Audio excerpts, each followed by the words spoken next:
everyone. Thank you for tuning in. We always appreciate it. My name is Natso Batrahu. I'm the communications coordinator for ACMS. ACMS is a nonprofit education organization that supports academic projects and exchanges in Mongolia and the Inter-Asian region. I do want to note that this session is being live streamed on Facebook, and a more abridged cut will be published on our YouTube channel later. If you'd like to be informed about our future panel sessions, speaker series, you can either join our mailing list at bit.ly/VSS list or subscribe to our YouTube channel. But we're thrilled to be hosting our very first panel focused on Tuva, particularly on Tuvan music with these great presenters. This panel would not have been possible without Mr. Sean Quirk, who's the moderator, presenter, and interpreter for this panel. So it is my pleasure to introduce him to you all. Sean Quirk is the manager, producer, and interpreter for the Tuvan throat singing band Alash. Sean's passion for Tuvan music developed after hearing a Hun Hurtu CD while he was a student at Macalester College. Sean set about learning Humi and won a Fulbright Fellowship to continue his studies in Tuva in 2003. Since his arrival in Tuva, the members of Alash have been his friends and instructors. He sometimes joins the group in encores at their performances. Sean and the other members of Alash are also members of the Tuvan National Orchestra. Sean has mastered the Tuvan language and has become a passionate and respected spokesman for Tuvan music and culture, both in Tuva and abroad. For this work, the head of the government of Tuva presented Sean with a medal as a Distinguished Artist of Tuva at the Naadam Festival on August 1st, 2008. In 2013, Sean curated the Tuvan delegation to the Smithsonian Folklife Festival, One World, Many Voices, Endangered Languages and Cultural Heritage, where he emceed the Tuvan performances. So without further ado, I'll turn it over to our moderator, Mr. Sean Quirk. All right. Thank you very much. Thank you for the wonderful introduction. We're very pleased on behalf of all of our speakers and the Tuvan Cultural Center, where we're sitting right now, to work together with ACMS, presenting this introduction to Tuvan music. Some people who are watching tonight might be very familiar with Tuvan music, and other people not so much so. So we think this is a great opportunity to get a little further into Tuvan music and introduce the idea of Tuvan music to people who may be more familiar with other areas of Inter-Asia, like Mongolia. So we're very honored, and we'd like to express our gratitude to the ACMS, especially to Naadam Sokt and to Polipsik, the director, for inviting us this evening or afternoon or morning to just do this nice little introduction presentation of Tuvan music. I'm here with the director of the Tuvan Cultural Center, Igor Kushkandey, who will be our second presenter. We're also very pleased to welcome Dr. Robert Beers.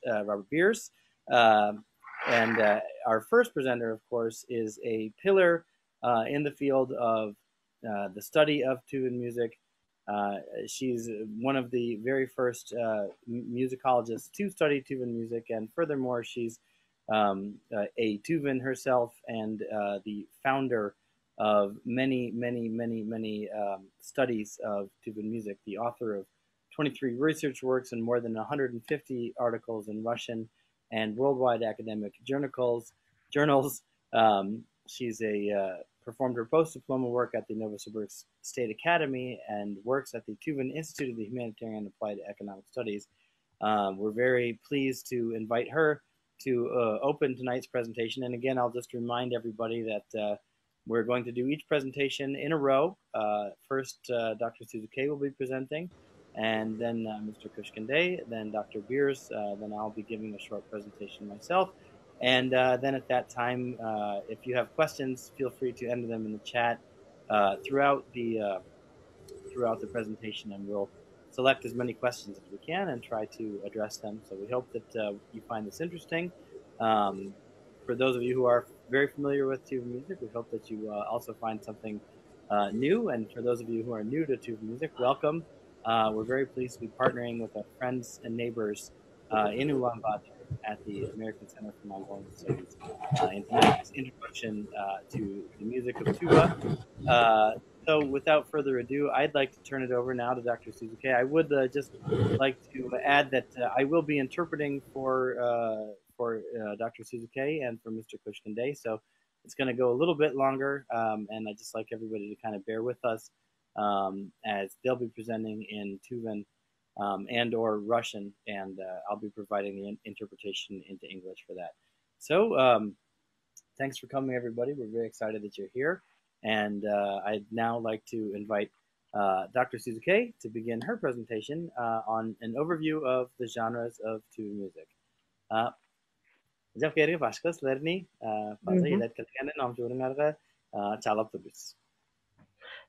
Спасибо, Четтердым. Добрый вечер всем. Ага. Я попробую очень коротко дать представление о тувинской традиционной музыке. I just like to try to give a very short idea about Tuvan music. Но в последние годы тувинскую музыку стали представлять только в виде хумея. In recent years, tuba music has really only been represented by hume. Но тувинская музыка в целом состоит из 5 больших групп. But Tuvan music as a whole is composed of 5 large groups. В первую группу входит, я имею в виду традиционную музыкальную культуру, да. В первую группу входит музыка, связанная с обрядовой жизнью тувинского народа.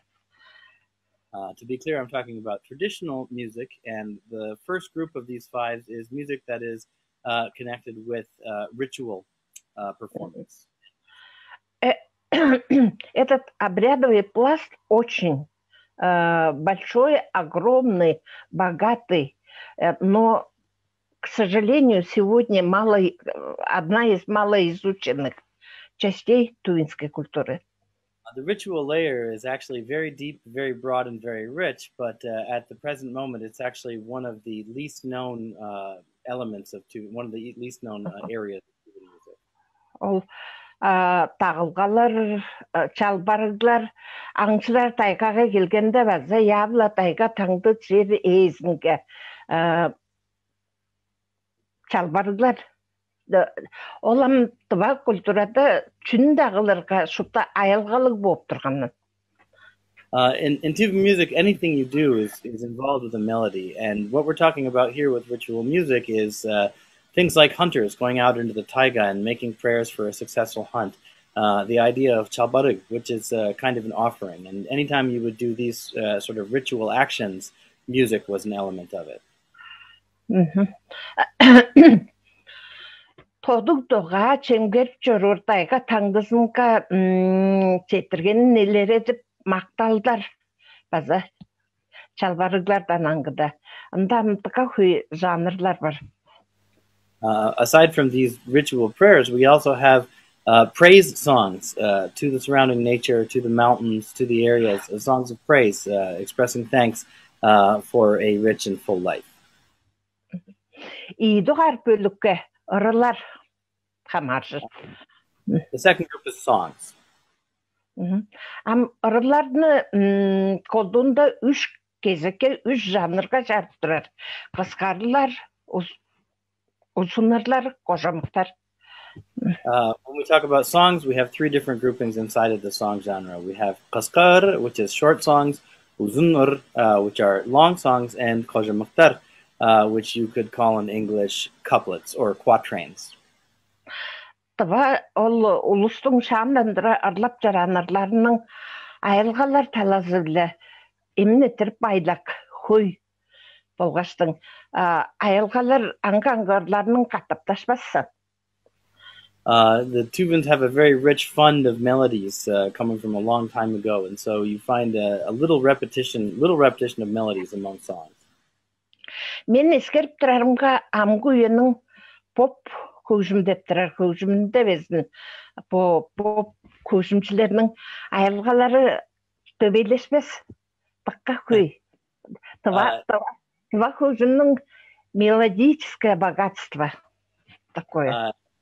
The music of tuba is so melodically rich that even when you look at the modern pop music today that's being performed in tuba, you find a great variety and richness of melodies being performed. Onun sonunda bir ulu kezi hüküm kerksilleri. Another big part of tuba music is instrumental music.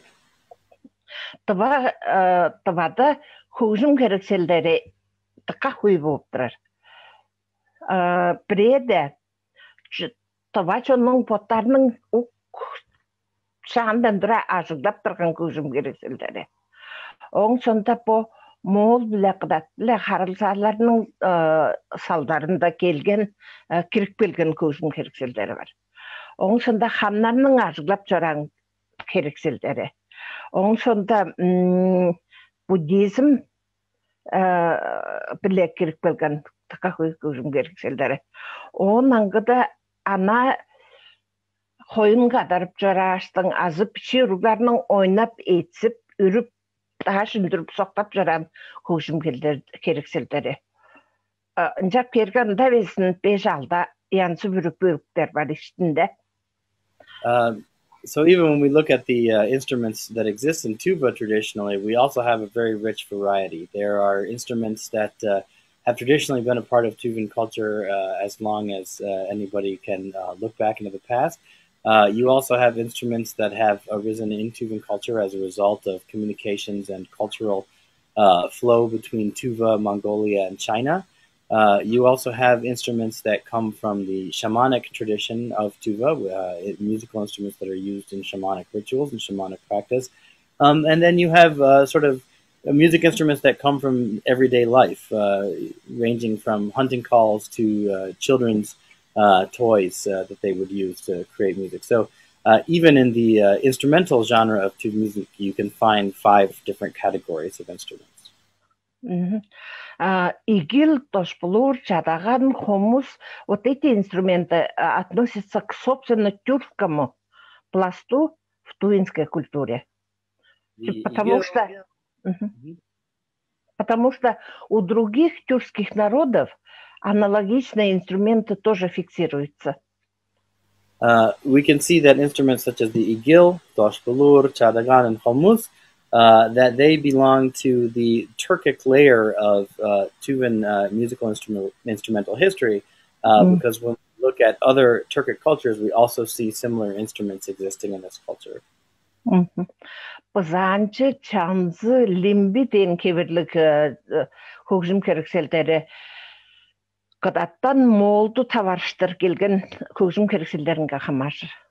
When we look at instruments like the bazanchi, chanza, and limbi, we can see that these instruments are a result of cultural interactions between Mongolia, China, and Tuva. Ancak bir çügle xaldık hücum kerikselleri vezinde vada igil, bazanchi, toshpulur, çadınsı, çadağan 5 angı boğuptırar. Ancak bir iyangı kevirinin poçavlı oynar hücum kerikselleri var boğuptırar. So even looking at this, we have 5 different types of stringed instruments, and we also have 2 different types. We have 5 different types of stringed instruments, and then 2 of them are bowed stringed instruments, the bazanchi and the igil. Tava hücumcularının onzağaylık bir çüylü kandık da hücum keriksellerine tömey oynar. Хоть шипковый, хоть смычковый, хоть духовой.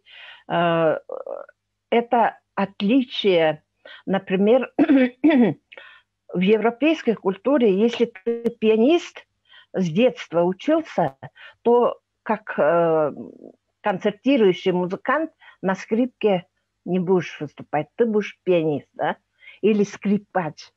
Но по нашим фольклорным ансамблям даже видно, одну песню сыграют с одним инструментом, откладывают, другую берут с другим инструментом. И при этом тувинские музыканты, не задумываясь, переходят от одного инструмента на другой. So one of the interesting things about Tuvan traditional music, instrumental music, is that you don't see the high degree of specialization that you would sometimes find in the Western academic or classical music. For instance, if you're a classical musician and you're a piano player, you're going to specialize in the piano and you're probably not going to play the violin much. But with Tuvan musicians, you find a very high degree of multi-instrumentalism, even in our traditional folk ensembles, where you can see that different performers will play one song on one instrument and then pick up a completely different instrument and play equally as well on that with no problem going from one instrument to the other. So you see a very high degree of multi-instrumentalism and among Tuvan musicians. Потому что щипковые инструменты или смычковые инструменты – это довольно большая разница между этими инструментами. It's a big enough difference just between bowed and plucked instruments.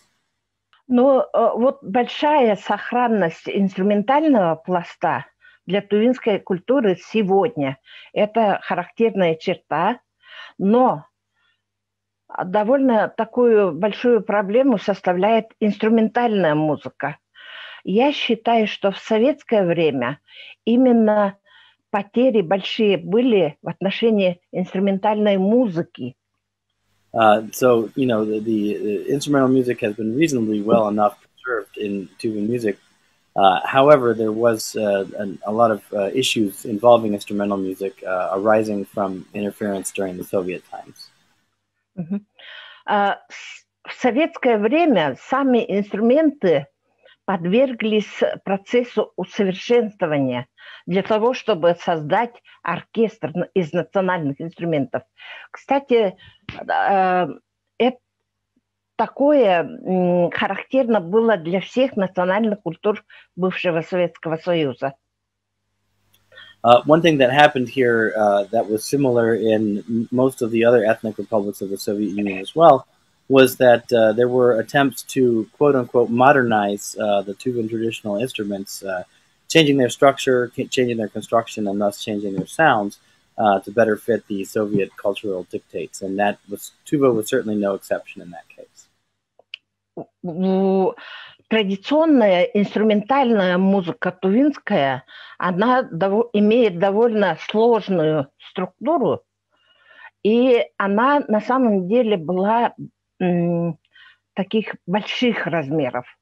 Например, даже такой пример, как охотники приходили в тайгу, с собой брали исполнителя на игиле или на шоре, и поздно вечером этот музыкант после ужина начинал играть и играл до рассвета. Это по продолжительности довольно длительные были произведения. So Tuvan instrumental music possesses its own specific sound complex, its own specific complex understanding of sound construction. And also the music performances were sufficiently long. They had a long form. For instance, when hunters would go out into the taiga, they would take a performer of the bow-stringed instrument, the igil, or a performer on the flute called the shor, and they would start playing their music late in the evening, and some of these performances would last all the way through the evening, right up until the dawn. Вот обрядовая музыка, вокальная музыка, инструменты, инструментальная традиция. И пятый большой самостоятельный пласт – это хумей в тувинской музыке. We have these 5 areas where we have the ritual music, we have instrumental music, we have the instruments themselves, we have the song, and the fifth layer or the fifth group of grouping inside of Tuvan music is, of course, hume. В Туве хумей имеет, отличается тувинский хумей многогранностью, множеством разновидностей.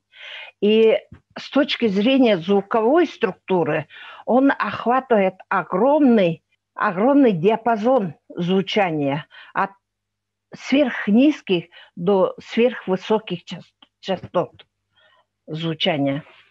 One of the things that really makes Tuvan hume special is its multifaceted nature. Tuvan Kume has a massive array of styles and types, and it also occupies a massive range in terms of sounds, from very, very low sounds to very, very high sounds and everything in between. And this is one of the things that makes the Tuvan practice of Kume so special.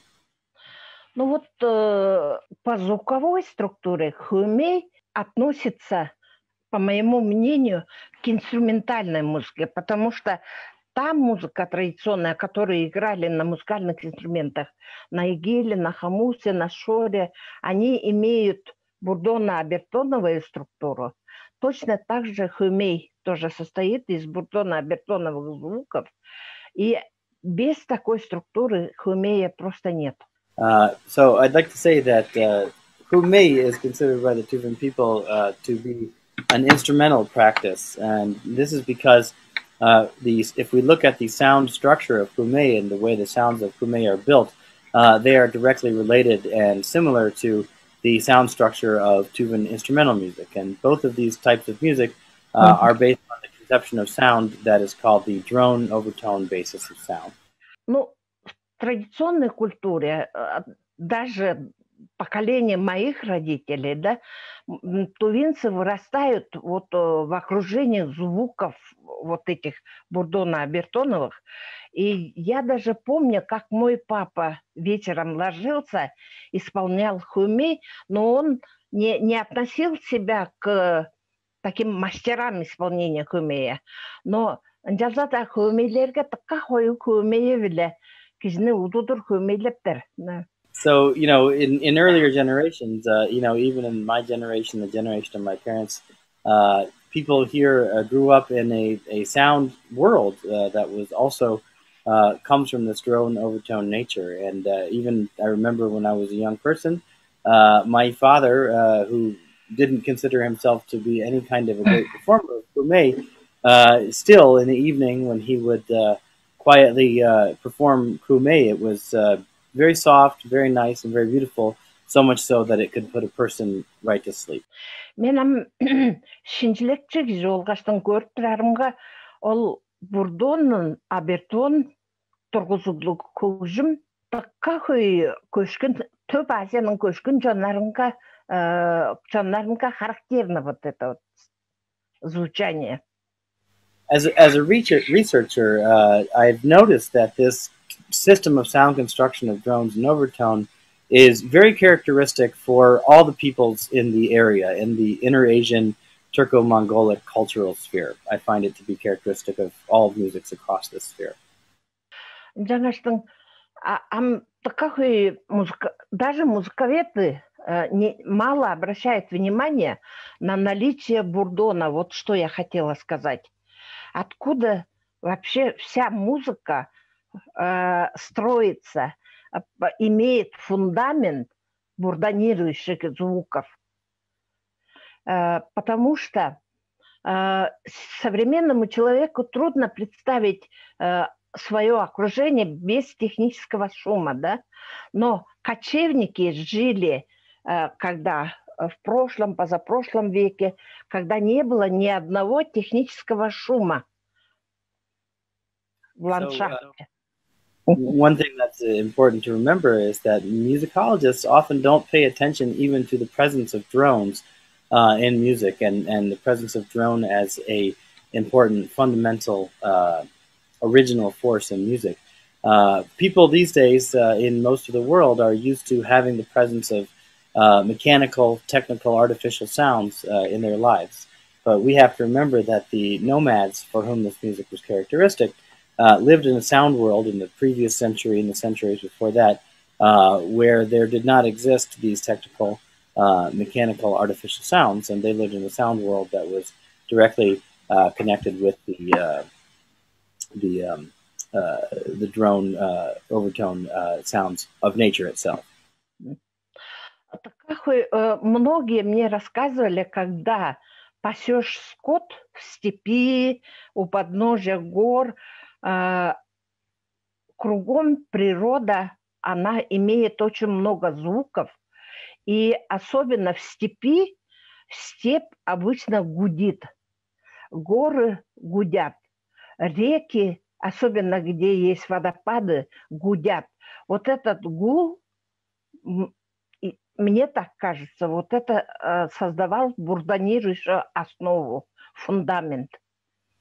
So people who have been lifelong sheep herders, people who have spent most of their lives a long time out in these natural areas, talk to me about the presence of this hum or drone when you're out in the country. You can hear when you're out in the steppe has a bass hum to it. The mountains have a hum, a droning sound to them. Rivers, of course, create a low hum, especially in areas when you have a waterfall. This hum is omnipresent in nature, and I believe that this is where the drone overtone system of music arises from. Особенно шаманы говорят, что они, говоря современным языком, информацию получают от этого гула, то есть вибрации, потому что каждая материя имеет свои вибрации. Вибрации дерева, вибрации всего, что нас окружает. Даже каждый человек имеет собственные вибрации. То есть вот эти звуковая структура, природная звуковая структура, она всегда была очень внимательно воспринималась слухом. So especially shamans talk about how everything in nature has its own vibration, that they receive information from this hum, from this drone, which has its own particular vibration. And so when you're talking about, you have this hum that exists in nature, every river, every tree, even people themselves, it's all a vibration. And this is a conduit in the shamanic worldview for receiving of information. Ну вот если, чтобы не затягивать время, коротко о 5 больших пластах тувинской музыки. Если будут вопросы. So I don't want to take too much time, but I just want to let you know that this was a short tour of the 5 genres of Tuvan music. Hello, Yeah. Cha.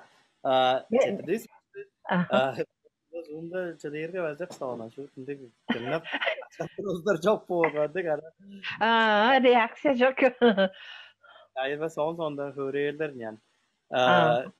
So let's all give a big, I'm not sure how we can do it, but a big round of applause for Dr. Valentina Suzuki for providing us with that important overview of the 5 divisions, the 5 genres of Tuvan music. Because as she did mention in the beginning, the Hume genre of Tuvan music, which we're going to be looking at more specifically next with the help of Mr. Igor Kushkande, is so spectacular and it's commanded so much of the world's attention that people often forget that Tuvan music is a living musical tradition that consists of many different parts that all function together based on, as Dr. Suzuki said, a conception of music that's based in the drone overtone system of making sound. So for anybody who's interested in Tuvan music, Hume, of course, is kind of a gateway that brings people's attention to it, but Dr. Suzuki's work is extremely important, not just for the fact that she has been the influencer and teacher for an entire generation of scholars of Tuvan music inside and outside of Tuva, but also for reminding us and letting us know that Tuvan music is so much more than just Hume, which of course we so clumsily refer to as throat singing in the English language. That being said, however, I'm really happy that sitting next to me tonight is the People's Humeji of the Republic of Tuva, the director of the Tuvan Cultural Center, the founder of the famous Tuvan musical group Chirgalchin, Igor Kushkande. And so even though Valentina has now made us aware that Tuvan music is a rich, multi-layered musical tradition on par with any of the great musical traditions of the world, Hume is so unique and so interesting that it definitely bears a lot of further examination as well. And Igor Kushkande is here with us tonight as sort of a multifaceted individual. Not only is the leader of an important cultural institution in Tuva, the Tuvan Cultural Center, which I'll talk about a little bit more in my presentation. He's a real bearer of the tradition, growing up in Tuva as a performer of Kume and as a Tuvan musician. He's won many, many awards, prestigious musical competitions. As I mentioned, he's a People's Humeji of the Republic of Tuva, which is the highest title that can be given to a Tuvan musician. He's participated in many Tuvan musical groups, including Chirgalchen and the Tuvan National Orchestra. He also was awarded the Khalsan Bolshaktu Medal in 2010 by the Mongolian government for his work there, working with musicians in Mongolia and performing there. And he's also one of two Tuvan musicians to ever have won a Grammy, which he received as a composer in 2018 with the hip-hop artist from the famous Residente, from the famous Latin hip-hop group Calle Trescienta, or Calle Street 13, for their song Somos Anormales. The Grammy's right behind us there. Maybe we'll show you later. So it's my great pleasure now to turn the microphone over to Igor Koshkende, who's going to give us a tour. As Valentina mentioned, Tuvan Hume possesses very many styles, a whole lot of diversity, and it's my great pleasure to now invite Igor to take us on a tour of some of those styles and some of the things that are happening with Hume today. So, Mr. Koshkende. Thank you, Sean. You're welcome. Hello, everybody. Ben ambo Hume'nin çağı olsam, Valentina yürüyemde Hume'yi oyuna çoğaladı hangi bir canır oturar. Oğaca onun ozağa soğalının, doktorunun oza bir tüfkay çocuklarında canır oldur sanıp götürürüz. Ya kıyırga olsa bu canırının içinde olsa böyle peşkinin oza eslerle, lojidili. So Valentina, Dr. Valentina Suzuki just mentioned that Hume is one of the genres of Tuvan music, and it's my pleasure to now present to you some of the different divisions and groupings within that genre. Hume'yi bodundan ne kadar var desem, Hume'yi değirgele doğaconda olsam, şöyle bu şahandandıra, geldir Hume'yi değirge,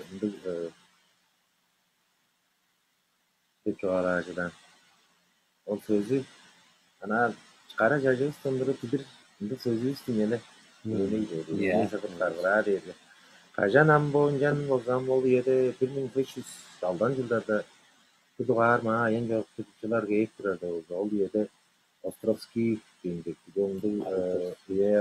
Onun sonunda oldu Yakovlev diyecekti. Onun sonunda Anokin diyecekti. Bu etnograf o işte bu için bu tendeler maha geç barganda olsa tendeglek bağında olsam anga tendeglek durarında olsa Hume'yi ne olsa giyip durar.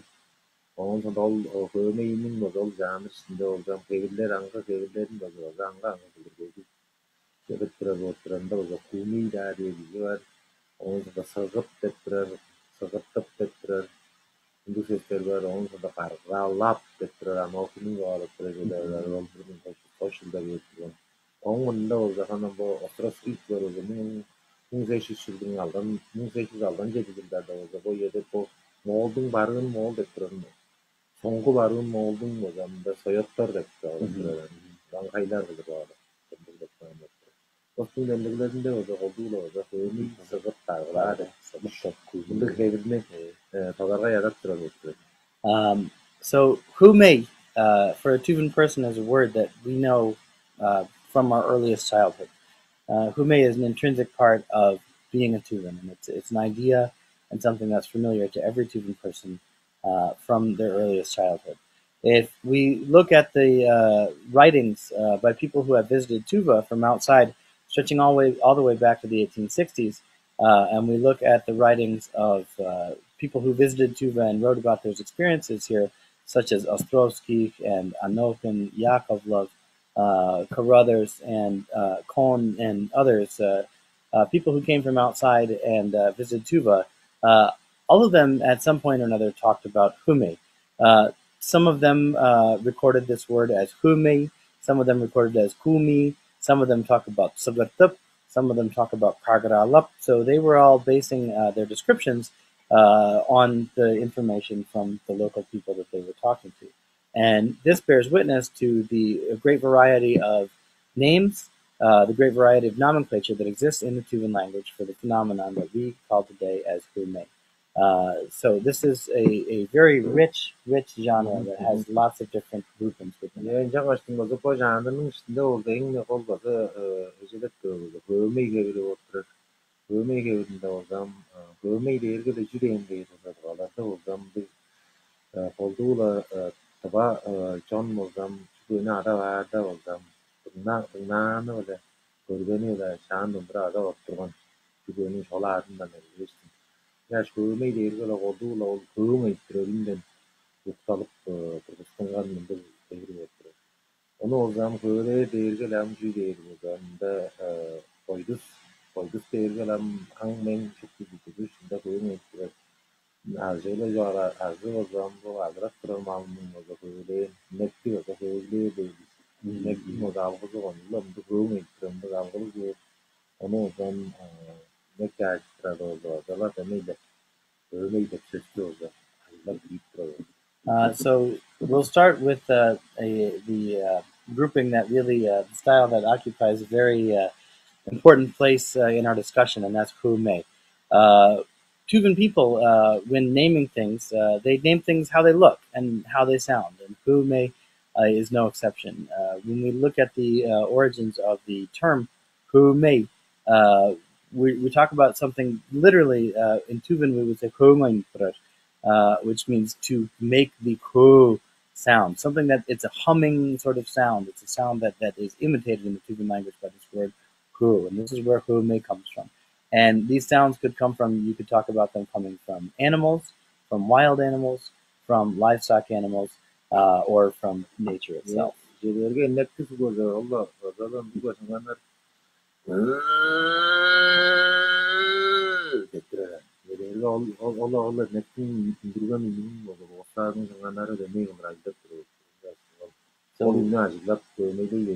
When we look, for instance, at the sound of a cow, even a cow, when making the sound, is using the exact same muscles and techniques that we use when we're performing Hume. So we talk about this cow also making a similar timbre of sound to Hume.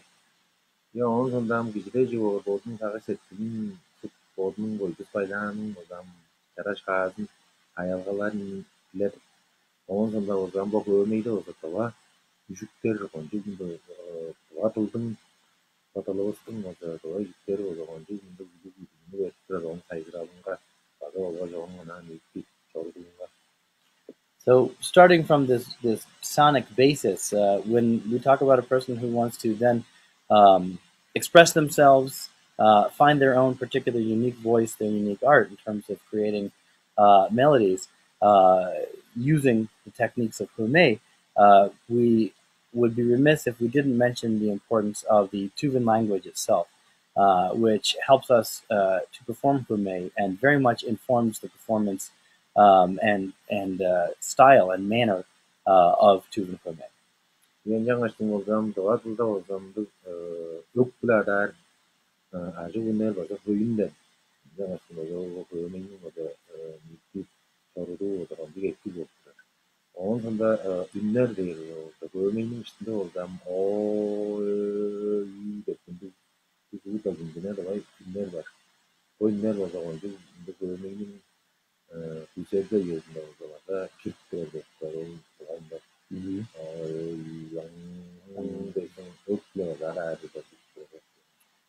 So when we talk about language, there's several things to look for. One of the important features of Tuvan language that plays a big role in Hume is the idea of glottalization, or in the Tuvan language. And this is, some linguists actually call them Kagara vowels, for instance, Kagara Chide.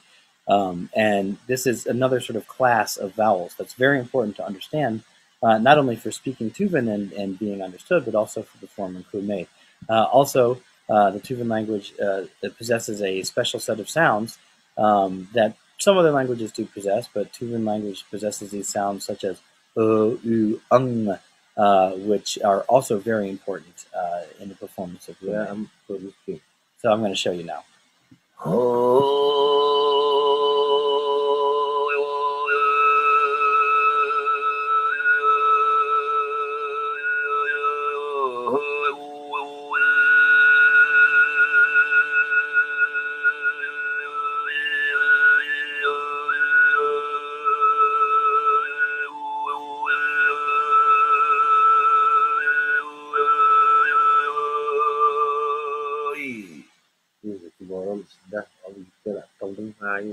그러고.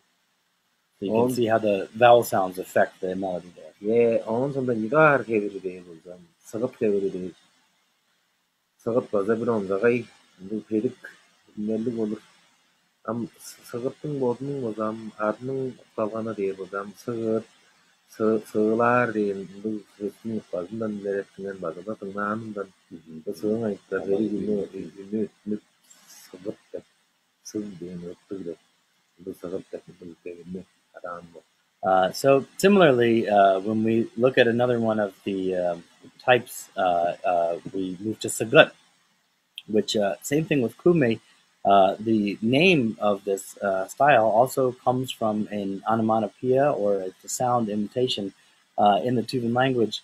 When you're talking about a sound that is piercing or sharp, you might describe it as slilar or slilash, and that's where we also get the word sagat from. As a matter of fact, the word sagarar in Tuvan, which means to whistle, these all come from just a simple imitation of the actual sound. This is how the sounds are expressed in Tuvan. So now we'll turn our attention to sagat, which is a much generally a higher style than Kume.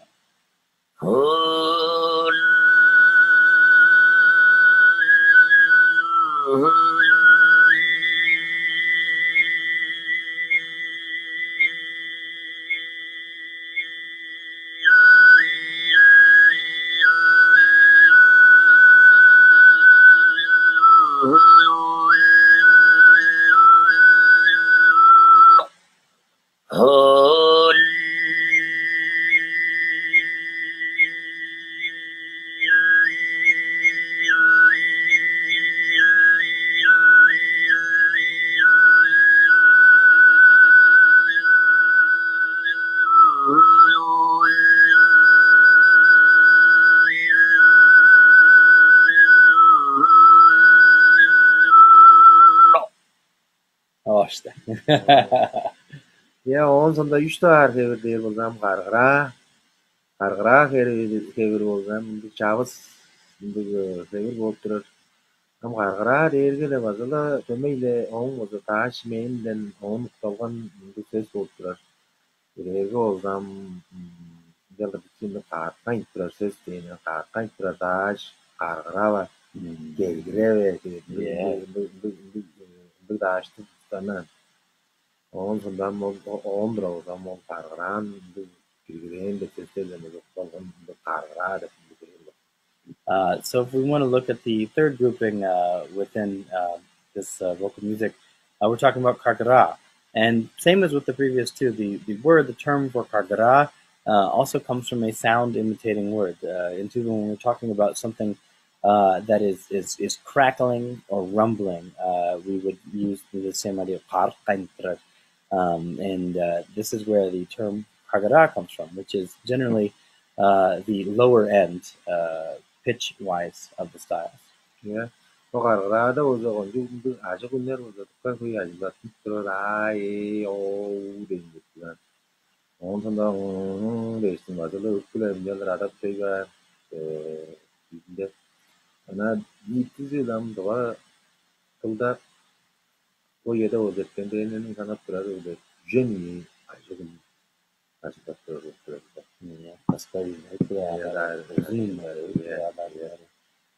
So when we look at kargara, the vowel sounds, they're important for all types of throat singing, but especially for kargara, we control the overtones by making different vowel sounds. We also use sounds like to provide levels of ornamentation in the performance. And as a matter of fact, if you look at the Tuvan language, you can actually say that there are 32 different vowel sounds in the Tuvan language, because we have 8 basic vowel sounds, but then you can also glottalize each of those vowel sounds. And you can also lengthen each of those vowel sounds. And then you can have lengthened glottalized. So you've got this whole spectrum of different vowel sounds at your disposal when you're performing. And we know we can tell them all apart, one from the other. So I'd like to show you kargara.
Oh, Olur. Karage. so that's Kargara. Yeah. Bu Well, Kalanka. Амбаштыр болзам, ол хеверлерге болзам, амбаштыр кыта куй аргалар бар. Ол аргалар дегем жит элен бел алды кре. Хевер бүзүндө болзанда аргалар киттер окта. So we're looking at these three sort of different styles and the three different types. Excuse me, thank you. 3 different types: Kargara, Sagat, and Kume, which we consider to be sort of the 3 main types. But then you have techniques that can be used, and some of them you can use with all of the types, and some of them are specific to 1 or 2 of the types. Yeah, anam borbang heverin bolzam, tuttu heverlerge gözüktü. Borbang argalar. So, for instance, we have the technique called Borbang, which can be used with any of the types. Meyge.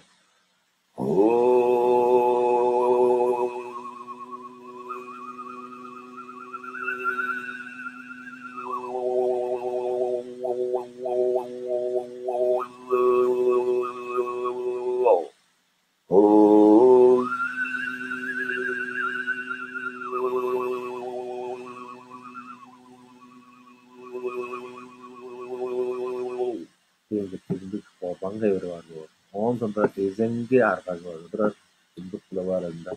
So that was Borbang with Kume, and now we're going to talk about Ezengi.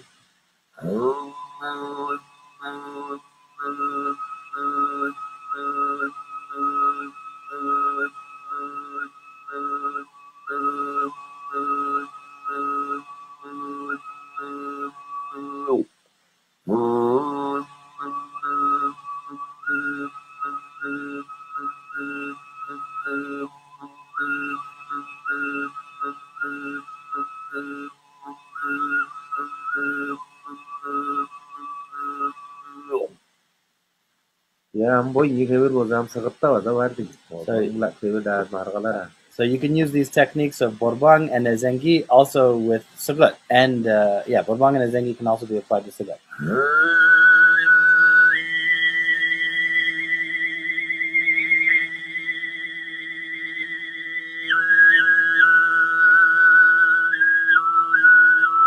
O borbang heverlerinde borbang matrar argalır. Borbang. Yeah.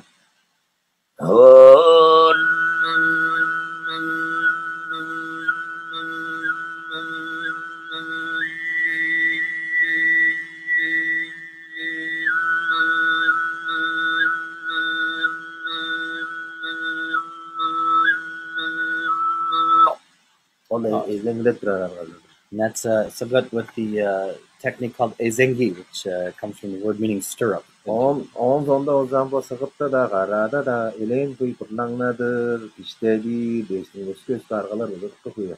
Kişi bir yüzü boğdu, and there's tons of other techniques that you can use with Sagat, and with Kargara you have things like Kishtadir, which you might describe as a horse whinny. You have Pırlangnadır, which is a vibration of the lips. So there's lots of other techniques as well. So now I'd like to show you those exact same techniques with Kargara.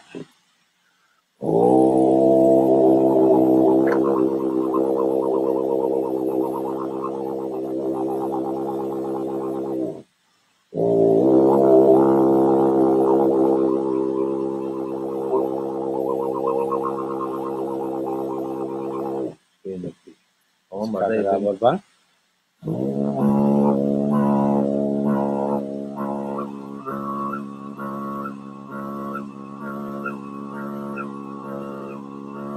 on parlang de ko de ga argalar de go. So and there's also a whole array of others techniques that can be used with crocodile as well. Genç argalar bu da bayda lay de kurkustungan motor ajan atı jotor da atı yorundan o bangda azo gezen gida de o da atı jotor ngidan o da on top kurkustuk on da yorundan takkodan argalar bu. So yeah, these are sounds that come from the conditions that you're in. If you're riding on a horse, if you're near water and things like that, these are sounds. These are techniques that come from the actual conditions that you're in.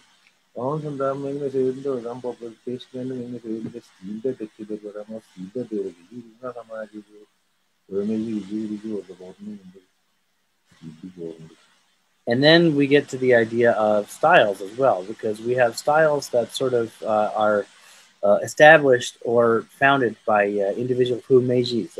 Kumeji, of course, is the term for a performer of kumei. So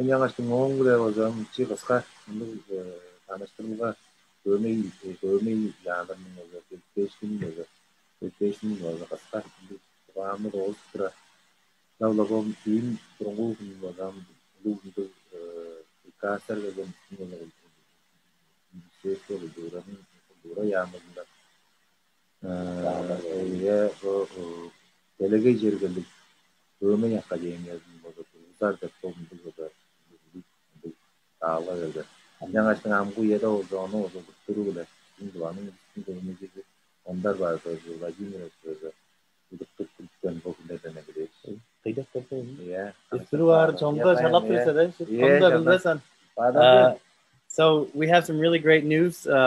This is the end of the demonstration of the Kumei groups.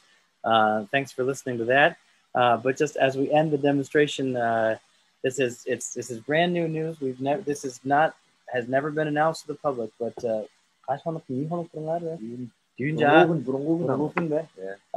2 days ago, the day before yesterday, we received the official order from the government of the Republic of Tuva, and we've arranged all the documents, and we are founding an international Kumei Academy right here at the center of Tuvan culture, right here in Tuva. And we'd just like to welcome for a quick cameo the very first leader, director of the International Kumei Academy, none other than Badidorju Ondar, also People's Kumeji of the Republic of Tuva.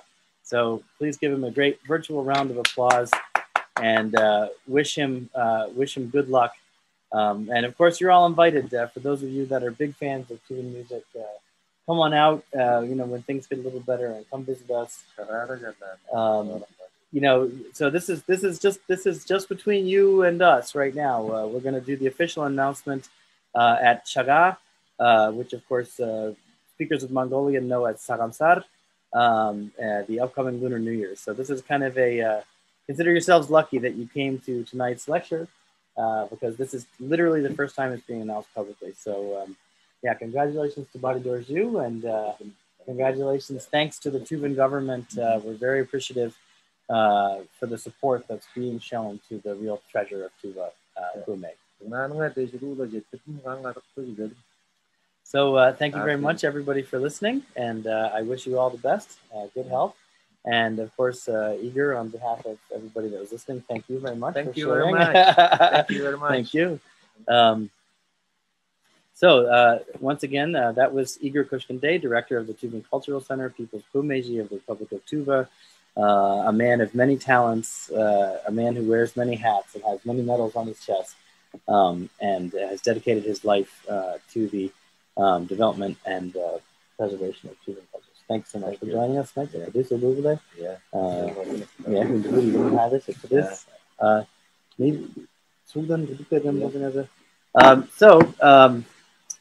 Thank you so much for Igor. Thank you, everybody. We hope that was really enjoyable. And I'm sure you have lots of questions, and we'll try to get to some of them in the end. I'll probably warn that any of the more in-depth technical questions, our friend Natsa will be delivering our emails to everybody at the end of the session. And a lot of the more in-depth stuff, you can get in touch with us directly and might even lead to the Tuvan Cultural Center doing some kind of online master classes and stuff for folks who are interested in that. So just thank you so much.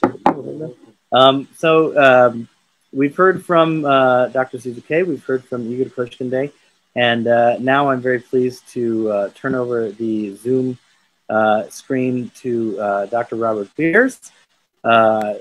Robert is somebody that we've known here in Tuva for well on 15 years now, who's been a constant visitor to Tuva in the course of dedicating his academic career to the study of Tuvan music, and we're very pleased to have him here tonight.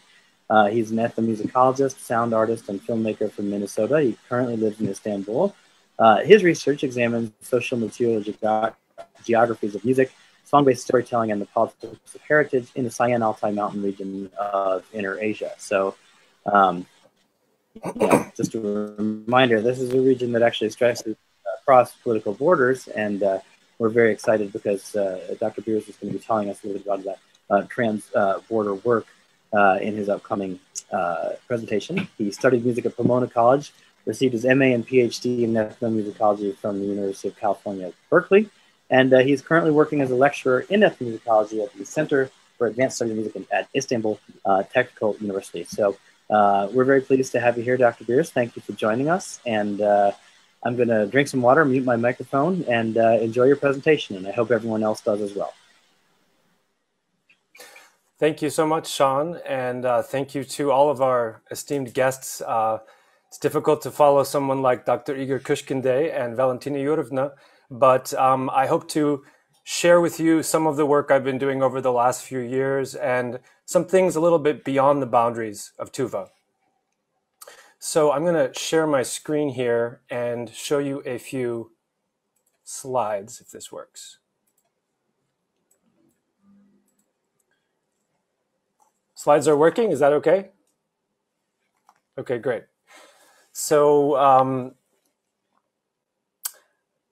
I am an ethnomusicologist, sound artist, and filmmaker from Minnesota, and I live and work in Istanbul. In this presentation, I'm going to try to add some perspectives from doing fieldwork conducted in the Sayan Altai mountain region, which kind of spans Inner Asia. This is including the Tuva Republic, where my friends are talking to you from right now. But this is also including the border with Mongolia and the Altai Republic. And so we'll be looking out here in this photo.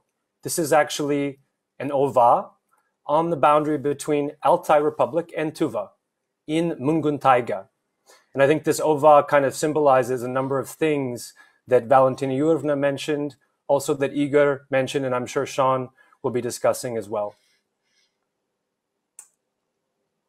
So my first visit to Tuva 15 years ago as a Watson Fellow it kind of launched me on a journey to try to understand these wonderful arts of Khme Kargara Sagut, and also to study the sonic and musical geographies of the Sayan Altai Mountains, along with communities living across the region. So I've had the privilege of studying with many teachers, Khmeji, Sagutchi, other gifted people from all around Tuva. I was astounded by the diversity of stories, melodies, songs, and instrumental techniques, much like Valentina Yurovna described, and I witnessed those techniques all around Tuva. On my first trip to Ovur province, which sits on Tuva's southern border with Uvs Aymag, I remember looking across to Mongolia. As a foreign passport holder, I was not able to cross at Khandagaiti, but I was struck by the lack of fences or clearly defined change in landscape. I heard stories from musicians and herders about a rich history of exchanges, guesting and hosting among neighbors living in the transboundary region. Festivals, gatherings, commercial trade, and yes, the occasional story of kaigols, which went both ways. Then, in 2016, with funding from an SSRC Transregional Research Fellowship and support actually from the American Center in Mongolia, I joined my colleague Victoria Sayan Peymat, an anthropologist and ethnoethologist from Tuva who studies relationships with humans, horses, and homelands across Inner Asia. Together, we conducted over 6 months of joint fieldwork, tracing Tuva's border region along the southern slopes of the Tangda Mountains, following the Tess River and Uvznur Basin, visiting Hovd and parts of the Altai Mountains where Bayanolgi and the Altai Republic connect with Tuva through Mungun Taiga. We chose to study this region holistically because of its many corridors and ecological zones which connect Tuva to its neighbors. And you'll see here on this map the Altai-Sayan mountain region identified here not with political borders but with mountains. The region historically brought visitors from Khuzgul to Toju, Zavkhan and Uz to Erzin, Tess and Ovyur, and Bayanolgi to Mungun Taiga and the Altai Republic. There are multilingual Tuvan speakers living across this region, in Khuzgul, Hovd Aimag, Tsengel Sum, and Ulaanbaatar. We also learned about communities of Tuvan speakers living across the border with China, near Lake Khanas in Altai Xinjiang. Most importantly, we find a common connection across the Altai-Sayan mountain region through land-based kinship and mutual belonging with people from different ethnicities and clans, their relation to their animals and homelands. We have found striking differences between studying music indoors versus out in the countryside. And we cultivated research practices based on movement, that is, walking through a camp, horseback riding, off-road driving, as you see here in the all-famous Wazik Tabletka, which are techniques of engagement with music as relations that reveal certain kinds of knowledge that you don't usually learn in a music school. In our research,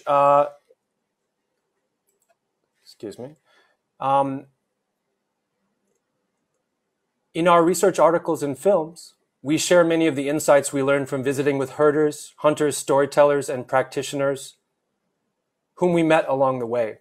Today, I will share with you a short clip from one of those films and make a few observations about transboundary musicking that emerged during a fieldwork visit to Tsengel Sum Bayanolgi in July 2016.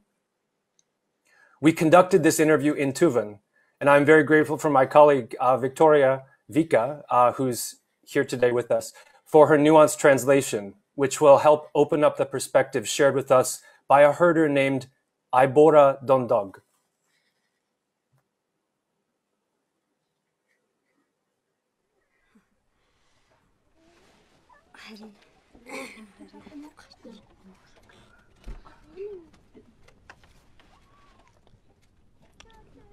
Мен цөөгм адаа ирэхэд тэр аав мадан дондог миний ая бороо тэр адаа ирэхэд сербо хөвжмдөг наад паяндаг наад тэр анаа бодонгаад наад хөвжм аяага наад оглаад наад юм наад паяндаг наад оно ба телевизэрж байна дан нар бас моолор бол бас албатад тугаардаг намаас бас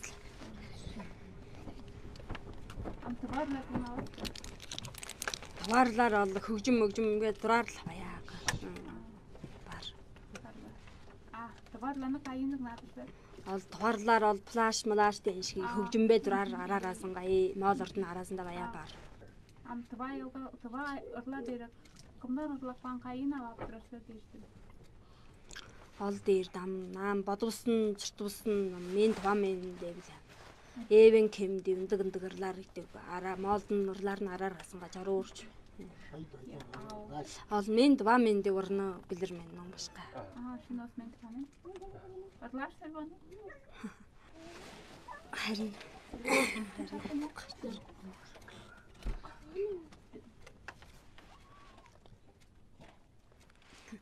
Артын вазынга Ташын көтірген дұбамен алалдың көжінге дежсін тосқан дұбамен мен дұбамен менге қарлыдаңын оглумен мен мөнгөн сүглэг жиртэн нуруу мэ гомс көмэй аялгазы жалымын жаңғыратқан дуа мен қавайда үренін жайғарда ұзын жашытқан дуа мен дуа мен менге харлыдаңның оглу мен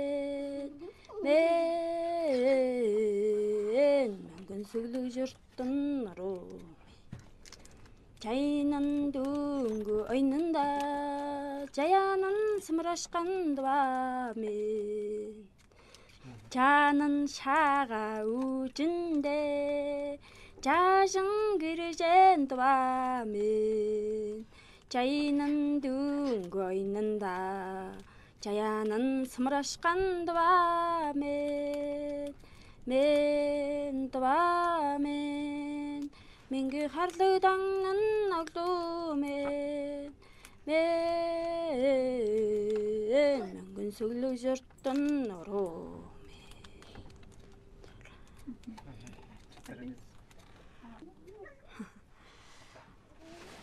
харин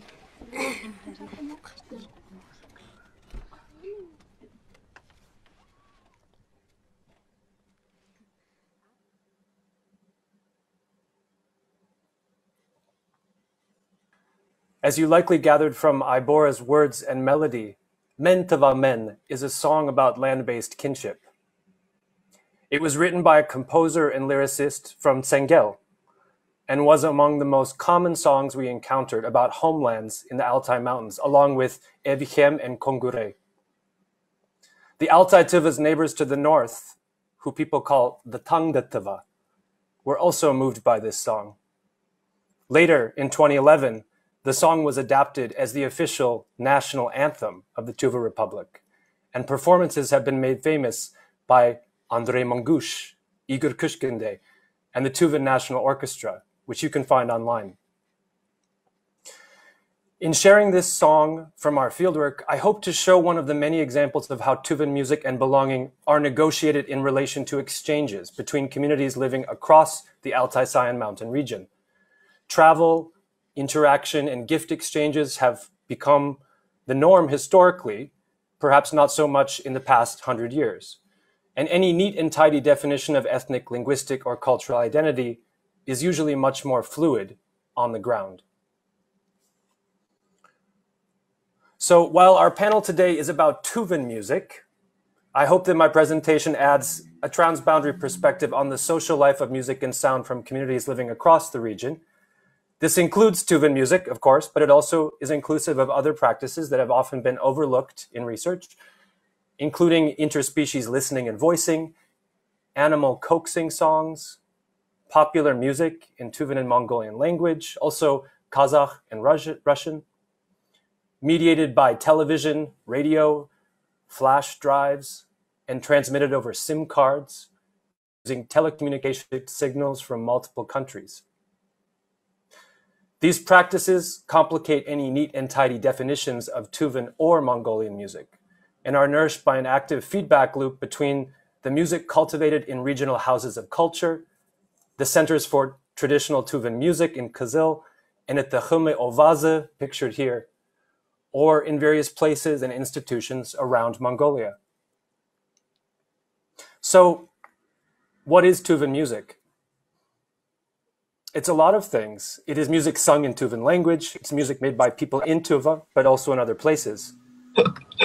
Tuvan traditional music is a project carried out by cultural workers, ambassadors, academics, and politicians. It involves all sorts of interconnections and interactions, feedback loops between regional and state actors. Taking a land-based kinship approach in our research, we understand that humans and animals belong to the land, but that land also claims them. This mutual belonging is shared among Tuvans, Mongols, Kazakhs, Altaians, and other groups living in and around the Sayan Altai Mountains. The testament to shared mountain and land-based kinship and the stories people tell about their music and homelands is part of this project of transboundary heritage.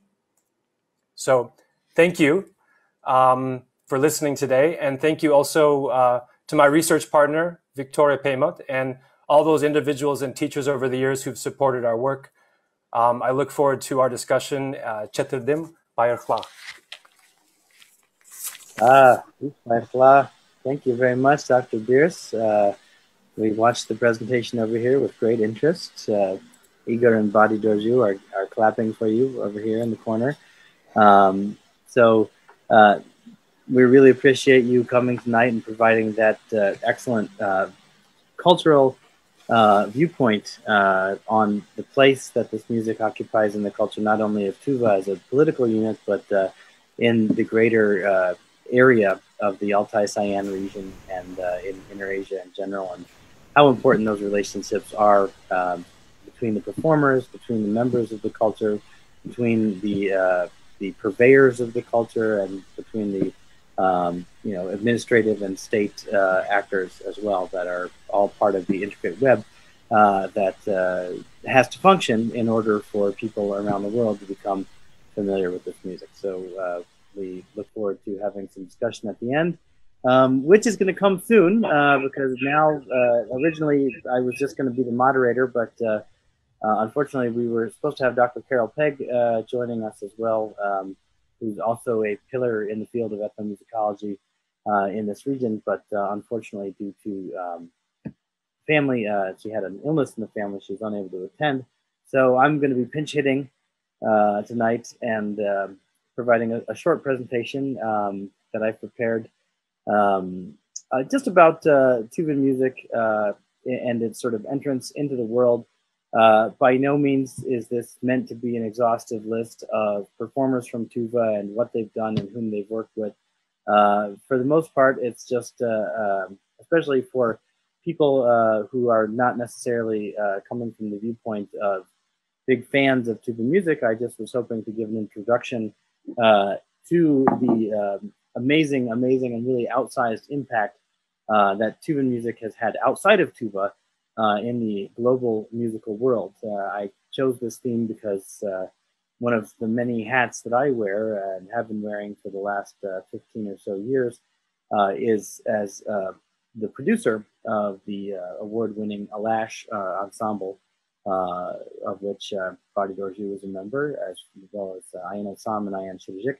And it's been my great privilege to travel with Alash as their producer and sound engineer and road manager to various countries around the world, helping to present the music of my adopted homeland, Tuva.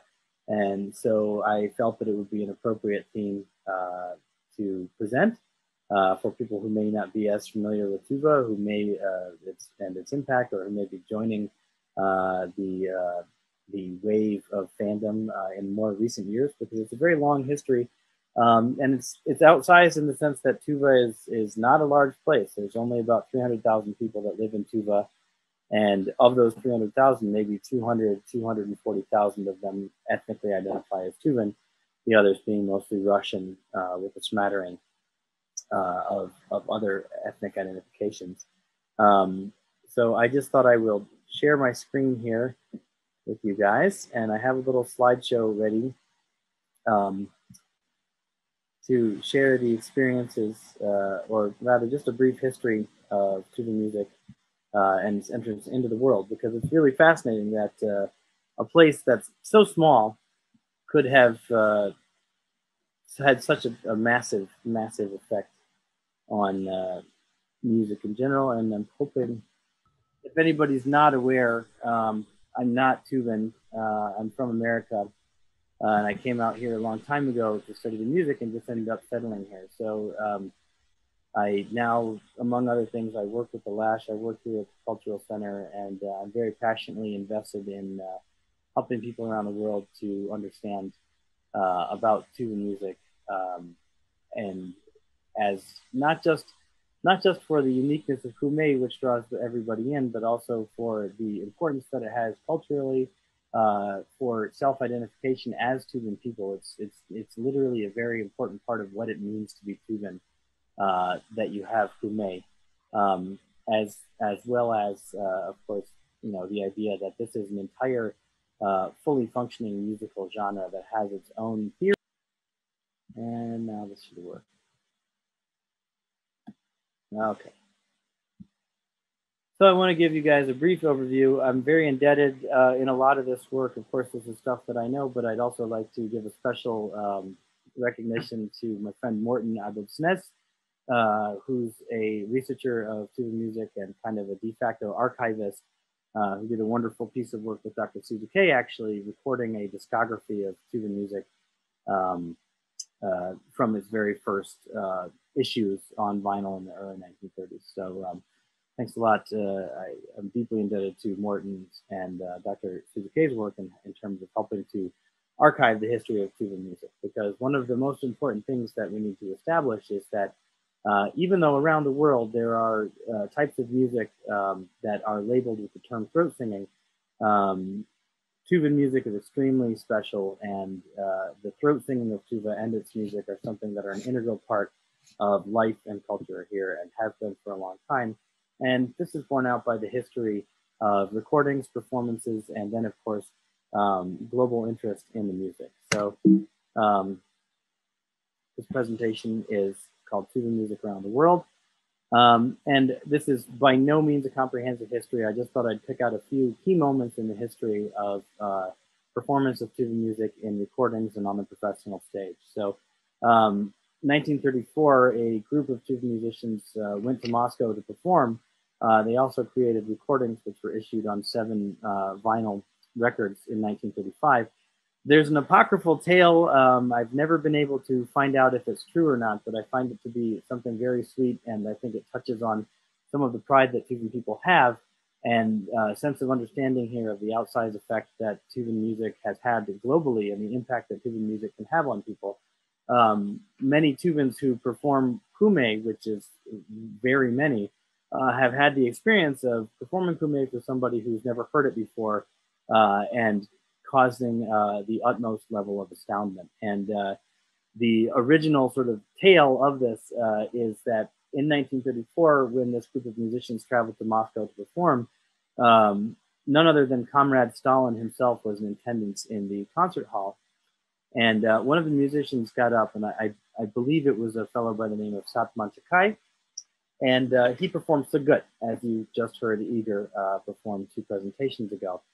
And his performance was so astounding that Comrade Stalin stood up during the performance to applaud Comrade Manchakai, and then he stood up again to applaud in the end of the performance. And the saying here in Russia during the Soviet Union was that when Comrade Stalin stands up, the entire nation stands up.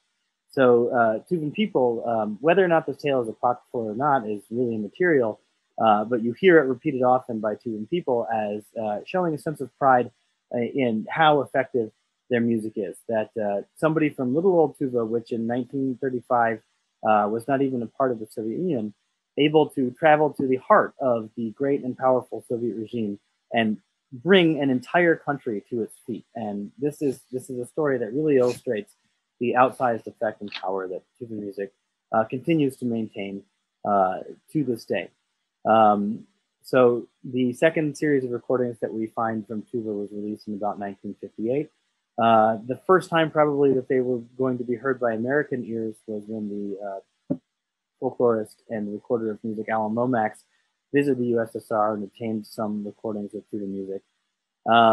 And then in terms of tuba music being presented on a broader stage outside of tuba, one of the first major important events was the State Ensemble of Music and Dance called Sayani, toured in many nations, both throughout the Soviet Union and in other nations of the Warsaw Pact, even traveling as far as Cuba, which I've heard many personal tales from veterans of that ensemble. So it's a little bit unfair to say that tuba music only started being heard around the globe in the 1990s, because it was at least being heard and performed in the Soviet world. The Sayan ensemble usually did feature 1 or 2 khumejis in their numbers, but usually the repertoire of these khumejis was coming out and singing solo songs, which is generally more or less the traditional way of performing tuba music as a solo piece of music. This began to change in 1988 with the foundation of the Ensemble Tuva, which really the credit should be given to the main Khumeji and musician of the ensemble, Gennady Tumat, as well as our respected researcher of Khume, Zoya Kyrgyzovna Kyrgyz, who created this ensemble. And this ensemble was responsible for the beginning of many famous Tuvan musicians' careers, as well as it was sort of the prototype for performing Tuvan music, not just in a solo format as it had been before, but in an ensemble format. Although a lot of times it was just a group of musicians on stage all sort of performing the same thing at the same time, or one of them would have an instrument and the rest would just be singing. But it was certainly a step towards that. The next slide here, which if I can get my computer to go. The first recording that we have that was made abroad was by a gentleman who's actually still with us to this day. I just saw him a couple of years ago. Erasol Chamyanovich Kuler made a recording in Paris, which was the first recording that was actually released on compact disc in 1989. To our knowledge, the first Tuvan musician to visit the United States was a man named Oleg Kuler, who went over to the U.S. for the Smithsonian Folklife Festival. Also, at the same time, was a very important moment in the history of Tuvan music as a performance art when the United States American musicologist Dr. Theodore Levin came over here and, working together with Dr. Kyrgyz and Edward Alexeyev, gathered a series of field recordings that became the Smithsonian Folkways album Tuva Voices from the Center of Asia, which for many people in the West became their first exposure to Tuva music. And again, this is by no means a complete discography, and I would point everybody to Morton and Valentina's work if you'd like to really go more in depth into the full discography of Tuva music. It's really excellent work. So, of course, 1991, things changed and the Soviet Union fell, and this precipitated a outflow of Tuva musicians that was altogether unexpected. One of the key moments in this was when the trio of Kongorol Andar, Kaidol Hovalig, and Anatoly Kuler toured the United States. At this time, Tuva Ensemble also began touring in Europe and Canada and other countries as well. The trio became the prototype for the famous Tuvan ensemble Hunho 2, and of course it also helped to launch the very brilliant solo career of Kongorol Andar, who was the founder and original director of the Tuvan Cultural Center, of course, who sadly passed away several years ago. I found this clip not only because it's a seminal moment in the history of Tuvan music, and it serves to show the level of interest that even from an early time, world famous musicians were paying to Tuvan music due to its unique nature. But it also features a somewhat interesting moment. I'm only going to play the first sort of 35 seconds of the clip, but it features an interesting moment which touches on Tuvan, the relationship of Tuvan musicians with our neighbors in Mongolia. So let me see if I can get you guys to see this clip.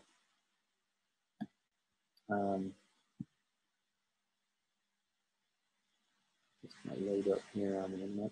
So the background here is that Frank Zappa found out about the Tuvan musicians, and you have to remember this was very, very, very early in the time of people knowing about Tuvan music, and somehow it got into the ear of the great Frank Zappa, and he decided to have a jam at his house with his friend Johnny Guitar Watson and the Chieftains, actually. So I'm just going to back it up here, and hopefully you can hear the audio. Despite his illness, despite no longer performing live, Zappa has lost none of his relish for experimentation. He recently held what he called a salon at his house, where he recorded the combined sound made by the Chieftains from Ireland, the Tuvan throat singing group from Mongolia, and his old friend Johnny Guitar Watson. So, you can find a link on YouTube, if you want to watch the rest of it, if you'd like to see the actual results of the jam session. But as I was gathering material for the presentation, I found it humorous because it touches on very much what our purpose here is, which is building bridges between Tuva and Mongolia and helping to raise awareness about the similarities and differences between the two areas. And it's very, very, very often that just because of the fact that Tuva is a smaller state within a larger country, and Mongolia is a country in itself, that Tuva just kind of, people don't, when they say Tuvan throat singers, they don't even realize that Tuvan is an ethnicity or a language or a cultural group, and they just kind of figure, well, it's somewhere over there near Mongolia, and they tend to group it in together with Mongolia. Now, as Dr. Beers so eloquently showed us, he showed us how so many of these cultural things do flow across the borders. But it also is one of the reasons that we're so happy to be presenting here tonight, to give a voice to scholars from Tuva, to Tuva musicians, to scholars of Tuva, to help raise awareness in sort of a greater audience. I just want to give a quick short history of some of the very important moments in Tuva musical collaboration. So beginning in the 90s, all of a sudden, you have this small area where you have 200,000 people, and they're all over the place. Tuva musicians began to tour in Europe, in Asia, in America. Kongaro Andar, the founder of the Tuvan Cultural Center, appeared on the Letterman show. He appeared on the Chevy Chase show along with Body Doju as a child. He featured in the Oscar-nominated documentary Genghis Blues, which was filmed out here in 1995 and was released in 1999. And this was one of the main things that helped people learn about Tuvan music in a broader context. Kongaro Andar also performed with Bela Fleck and the Flecktones back around in the late 90s and early 2000s as a soloist. The group Hunhur 2, of course, if I was to list all of their achievements and accomplishments, this would be here all night or all day, depending on where you are. But they've played with the Kronos Quartet. They've played with Ross Daly. They've played Malaria. They have loads and loads of accolades in terms of their work as a musical group. And they've been tirelessly presenting Tuva on the world stage for the last 25 years. Similarly, the group Yat Kha is very important to address because mixing quote-unquote throat singing and mixing the traditional music of these areas, of the Turco-Mongolic sort of cultural area, has become kind of a cultural phenomenon these days. It's kind of a fad, and it's, well, I wouldn't call it a fad. It's certainly a phenomenon that's here to stay. But it really stands to note that this group Yat Kha really presented, they kind of were a seminal group in terms of establishing a genre of presenting throat singing, presenting traditional music together with more quote-unquote modern types of music, more electrified genres of music. Here's my presentation. So here's Hunhur 2. They've had, this is just a small number of their collaborations. I'd especially point to their collaboration with the Angelite Bulgarian Choir, which is just a fantastic example of how traditions from very different, very distant areas geographically can come together and create wonderful, beautiful new music. Kongaro Andar also, of course, collaborated with Willie Nelson, among many others. This is a picture of him here with Paul Pena. It also is very important to mention that he raised an entire generation of Tuva musicians. He was very important in passing on the traditions to people like Igor and Badigoju, who we've both seen tonight.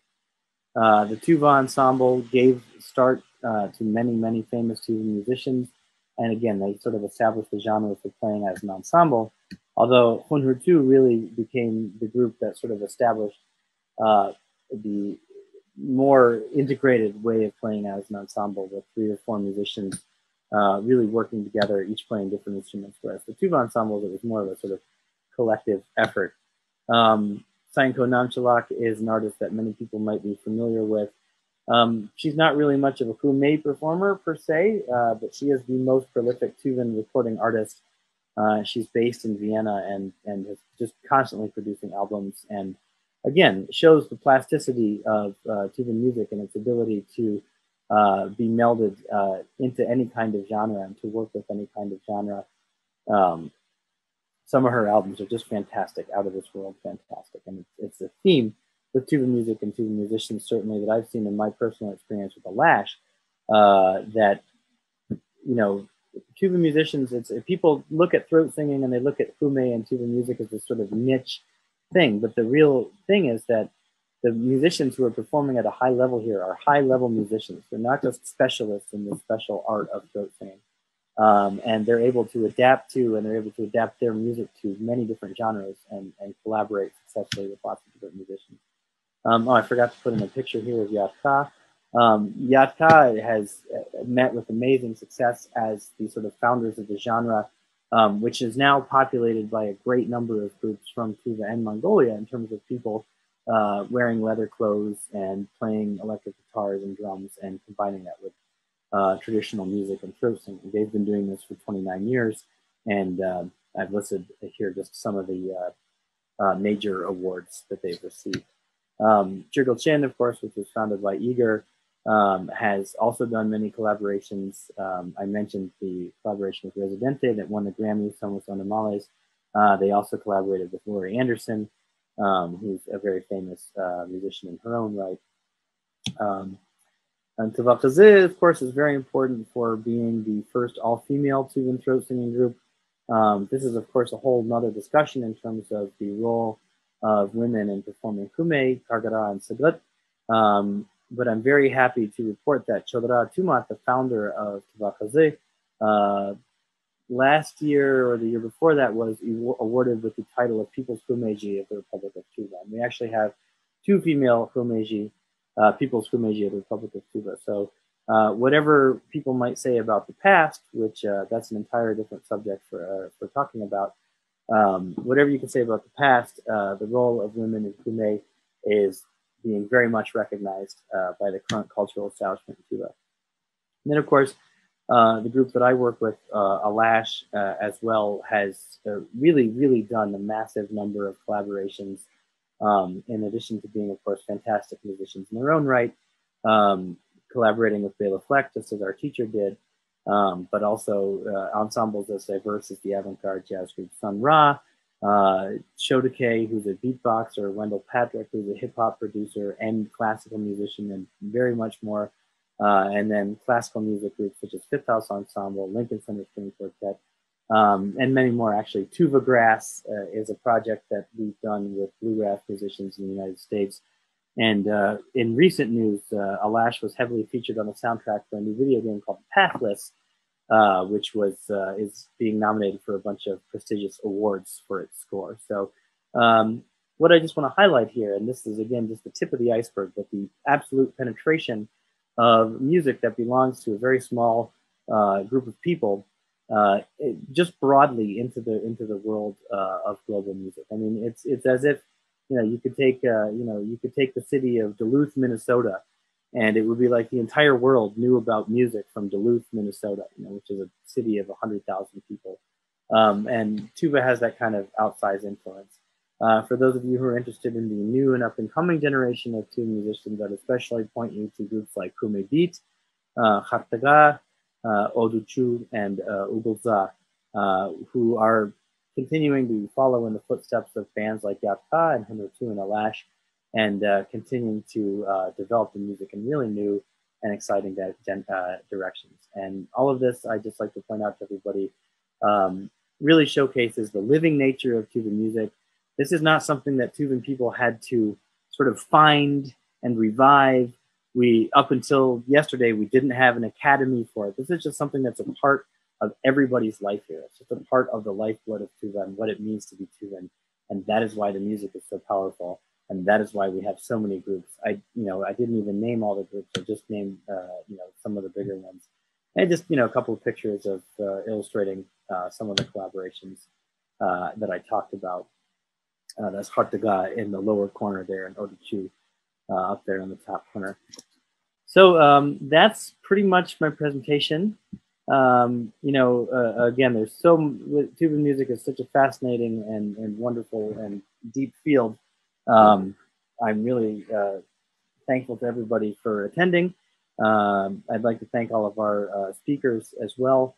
Hopefully we can continue to do these kinds of things, both in collaboration with ACMS and, through the Academy of Kume and the Tuvan Cultural Center.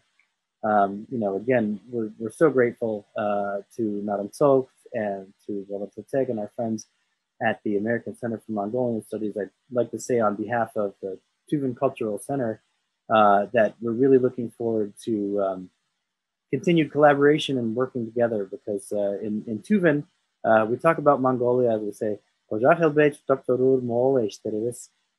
which means our neighbors, our friendly neighbors with whom we have lived since ancient times. So, in these difficult times, of course, it would be nice if we could go and visit each other, but that's not possible. So we're very happy to have welcomed all of you at this discussion. And now, Natso, I guess maybe if we have some questions. Yes, that's right. Galtsan Chinag. Yes, Chinagin Galtsan. Yes, Natso wrote about that on the chat. I'd refer anybody to his work because he really is an author and a literary figure from the Bayanol Di mapped from the areas of that it shows the trans-regional connections that we have here, because he identifies as a Tuvan. There's a wonderful video on YouTube actually where he talks about the history of the famous song Kongurei, for instance, which is a song that originated with the Sengel Tuvans and now has become a popular song for many groups in Inner Asia. Thank you very much, Nadan Sog, for summarizing those questions. Unless anybody wants to jump in, I'm more than happy to just kind of field these questions. The first question is, was it true that the USSR tried to push Kume underground because it was too spiritual? Actually, Dr. Suzuki and I had an interesting conversation about this just last week.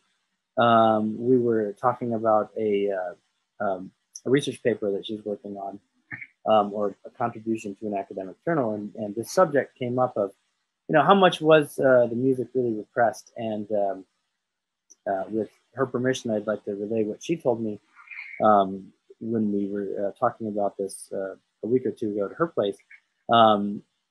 Repression of spiritual things was a very, very nasty thing in the Soviet Union, and it's a piece of history that was just terrible. And the monks got it the worst here. Buddhism, many of you probably know about the destruction of temples that happened throughout the Soviet Union, in Tuva, in Buryatia, in other areas of the Soviet Union that were Buddhist. Destruction of the religion in general, destruction or co-opting by the state at the very least.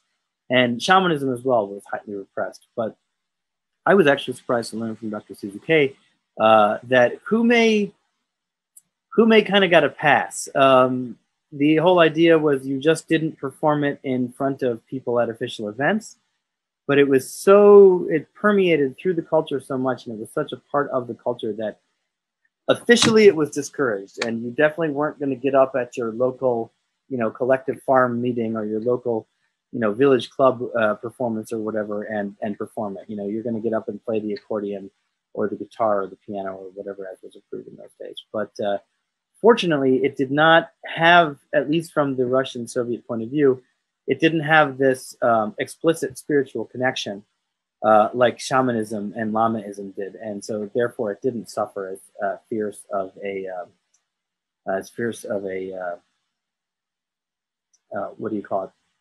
repression. Let me see if I can ask. This next question is for Igor about achieving Oidipakagara. Mikhailych, did you got a harla yeng bada? Yeah. So the next question is for Igor. Munde kaytık bara. Oidipaning hagarazın gülsedirde kanday sineler var. Oidipaning hagarazın gülsedirde olsam tınlap ayalgalar dığa ayalgalar azeskir ayalgalarından anjalar hara lap durur. Ben olarga yok dedim. So the idea for learning Oidipas Kagara is just to listen to lots of Tuvan melodies, or even other folk melodies, and try to sing the entire melody using Kagara, only staying in the Kagara. And when you do that, you'll start to find yourself getting closer to Kagara.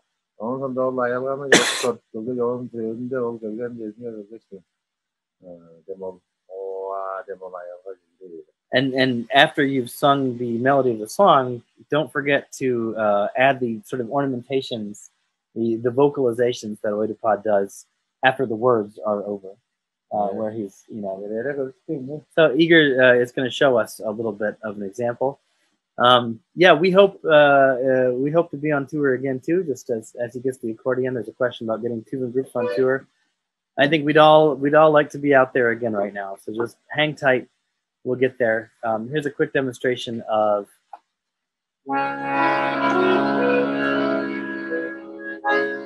Oedipod Karkada.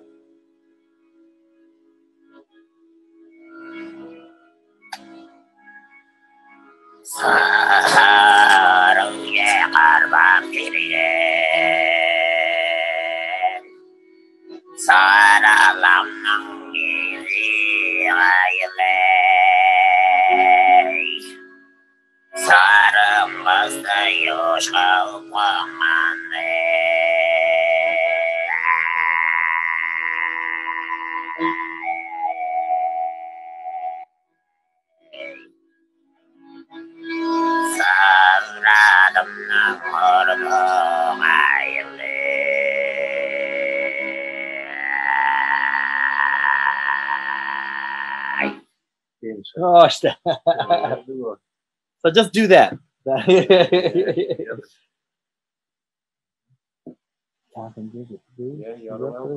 thank you very much. Big round of applause for Igor. Thank you.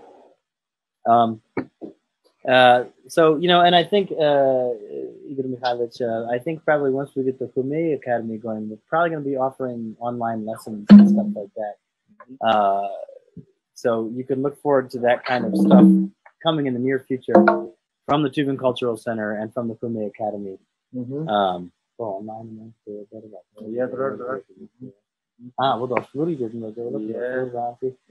We're actually just finishing, we've created a video series of how to play the Dosh Falur, how to play the Bazanchi. We're finishing the Dosh Falur. We've just got to put the subtitles on it, and now we're going to be creating the Igil. So we're producing a series of 12 lessons, I believe, featuring our teachers here at the Tuvan Cultural Center about how to play the Dosh Falur and how to play the Igil. They're all in Tuvan, but they'll have subtitles in English, so you can, you know, there's not a whole lot to explain there. It's listening and looking. Yeah, very good way to learn Tuvan traditional instrument or Falur or other instruments. Like their master class, how they play right side and left side. And it's very good. Yeah, it's exciting stuff. I've seen it. It's going to be useful for a lot of Tuvan music fans around the world, and for people right here in Tuva as well. That's one of our important goals here. Is we're teaching everybody inside of Tuva and outside of Tuva, to spread the culture. Our next question actually comes from Sass Carey. Hello, who produced a wonderful. Hello. Hey, yeah. So, you know, maybe if you just want to give a quick, I'd like to invite you to turn on your mic. She used music from Alash in a movie that she did about Dukha reindeer herders, who Dukha are an ethnic group of Tuvan people living in the Khubskual area of Mongolia. So maybe if you'd just like to take a quick minute or two to tell our audience about that.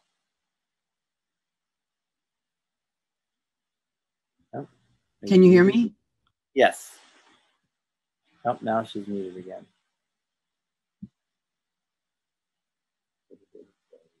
Yeah, there you go. You're on now. Okay. Well, first of all, I want to thank you, Sean, and Valentina and Alash for letting us use the music, your music, in our movies.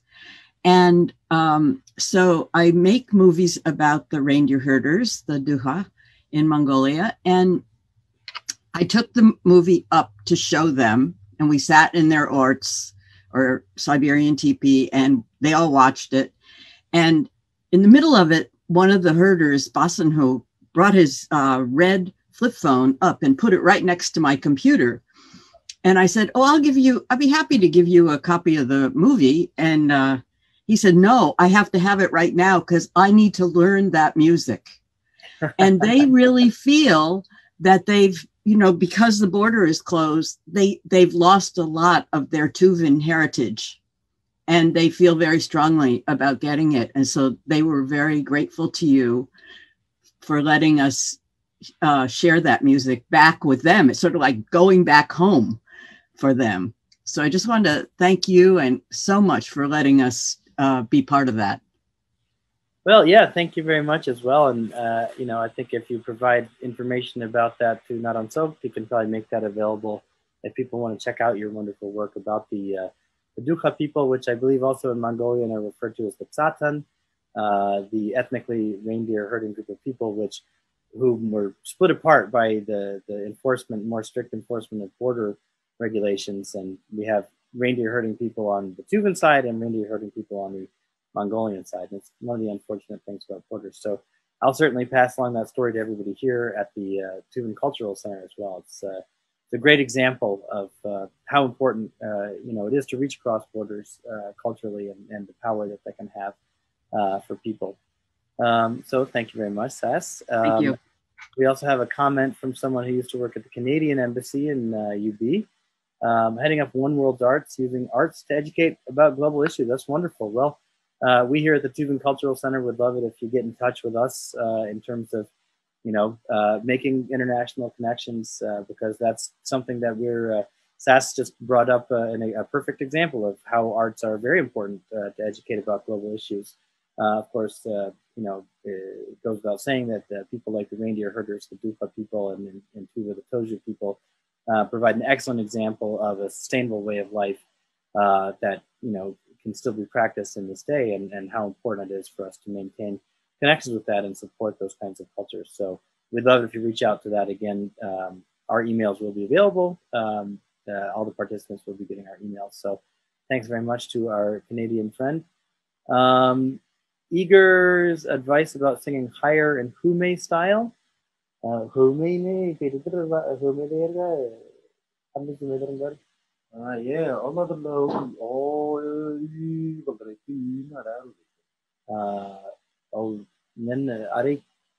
Çedir kızıp çıdavas mendirttir. O yüzden. jargo Pelik noktalar. Çayma bekti görmeydi bak. Boyuna ekti yuttular latıyor. So the advice that Igor has, and again, you know, for everyone that's interested in these more specific technical questions, you know, I'm sure we can arrange virtual lessons going forward on the basis of the Tuvan Center. But basically, the response is just to continue to physically work on it, and you'll gain more strength. As you know, so don't worry don't push it too hard at first. Just work a little bit at a time, and you'll get stronger. So yeah, I think we'll talk about more in depth later. Great.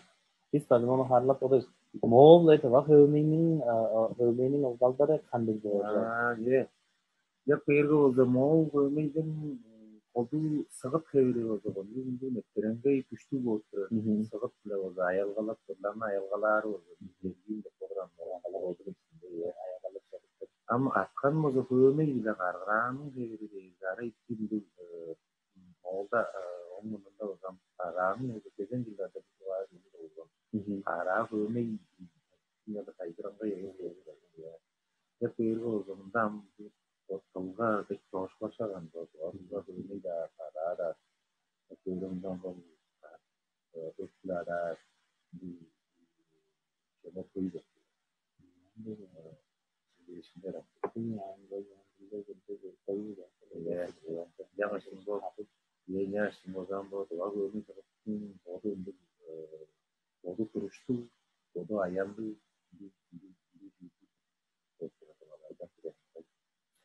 So one of the things that helps to differentiate between Mongol Humi and Tuvan Hume, you know, which this is, the question is, you know, what are some of the key stylistic or traditional differences between Tuvan and Mongolian music? So I guess it wasn't even Hume in general, or Hume specifically, but in general, music. Certainly, number one, I think that folks who are maybe not so familiar with Mongolia Mongolia is also a very multicultural country, and Mongolia has lots of different traditions as well inside of it, different dialects and different groups of people as well. So even within Mongolia, you're going to find variations culturally stretching from the east to the west. And of course, the closer you get to Tuva geographically, the more likely you are to find cultural and musical similarities, of course.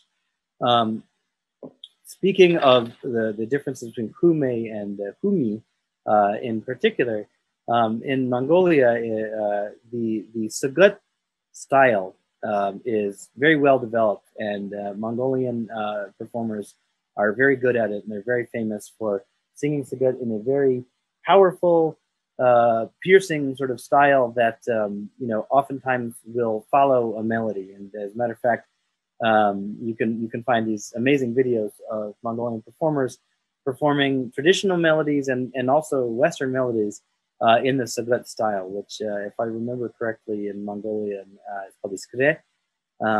Although this is really a whole nother ball of wax, and it would be great to have Dr. Peg here about that. And I would point anybody to her work, Traditional Song and Dance of Mongolia, which is considered a seminal text on Mongolian music.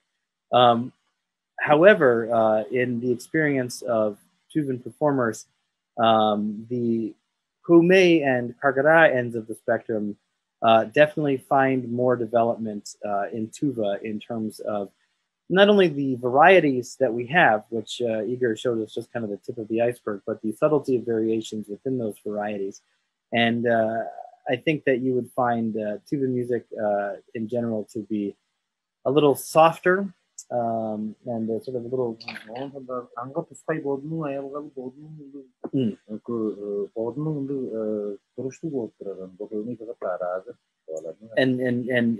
especially when we're talking about Kume, Sagut, and Kargara, it has its own structure. Yeah. It has its own melodies, its own structure, its own conception of sounds that really stands alone. Yeah. And creates a framework within which we can have all this variation.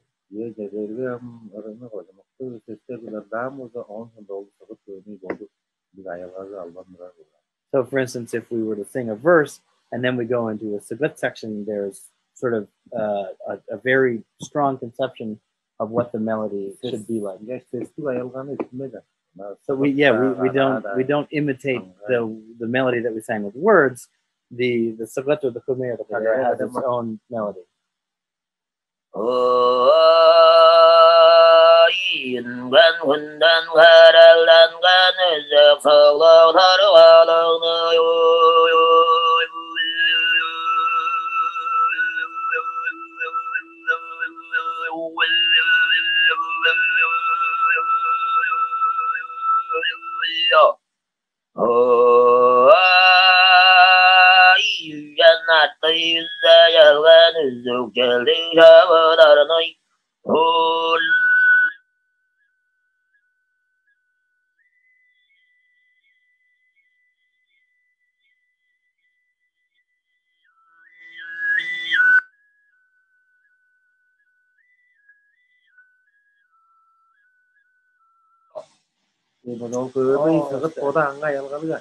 Yeah. So you can see there how the portion with words had its own melody, and the Sagut portion had its own melody. The Sagut portion wasn't just repeating the melody that sang with words. So that's one of the. Thank you so much for being here, man.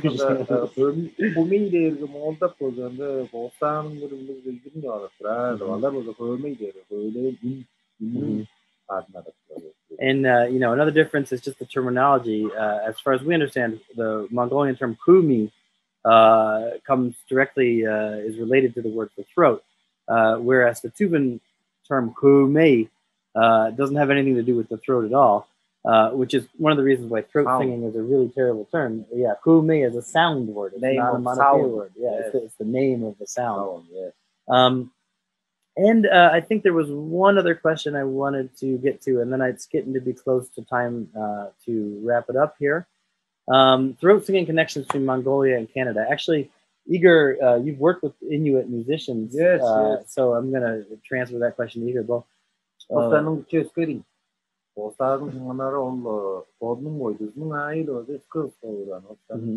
Да o zaman biz salayının biz amıklardan discussion var aydaram otan onu tekrar onu da oldu bir böyle beraber karşılarında onu sorsun de yanda da ayalga çoğan ortada gibi ritmi az oldu aldaylarda oldu oğdar bu ol görme yazı kararına acılar anda görme sıkıp kararının angı bodunun dispay ayalgaları yok ama üstte onlarda bu oldu ayalga gelin tamam bu anam üstte domakta bir yaptı.